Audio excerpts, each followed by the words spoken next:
29,28,000 ছাত্রছাত্রী এই পরীক্ষায় অংশগ্রহণ করছে।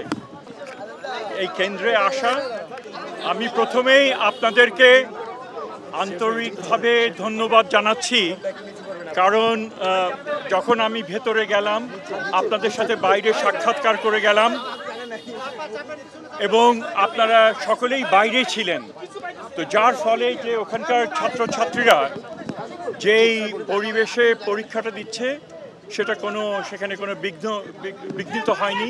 সেজন্য আপনাদেরকে আন্তরিকভাবে আমি ধন্যবাদ জানাচ্ছি যে আপনারা কষ্ট করে এই গরমের মধ্যে বাইরে অপেক্ষা করেছেন আমরা যতক্ষণ ওখানে ছিলাম। আমরা জানি যে সারা দেশে আজ এই পরীক্ষা, এটা এসএসসি পরীক্ষা এবং তার সমমানের যে অন্যান্য পরীক্ষা সেগুলো শুরু হয়েছে। 29,28,000 ছাত্রছাত্রী এই পরীক্ষায় অংশগ্রহণ করছে। 3,000-এর কিছু বেশি, এখানে আমরা জানি যে 30,000-এর কিছু বেশি প্রতিষ্ঠানে থেকে তারা পড়াশোনা করে এবং কেন্দ্র হচ্ছে প্রায় 3,815টি কেন্দ্রে এই পরীক্ষা সংগঠিত হচ্ছে। এটা বিশাল এক কর্মযজ্ঞ এবং এটা করতে গিয়ে আমরা নিশ্চিত করতে চেষ্টা করেছি যে ধরনের ব্যত্যয় মাঝে মধ্যে ঘটে যায় সেটা যেন না ঘটে।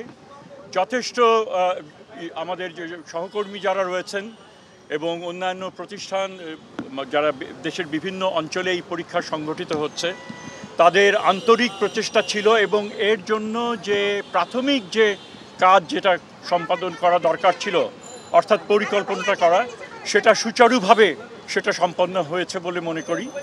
তবে আমরা আশা করি যে এই পরিবেশ বজায় থাকবে পরীক্ষার শেষ দিন পর্যন্ত।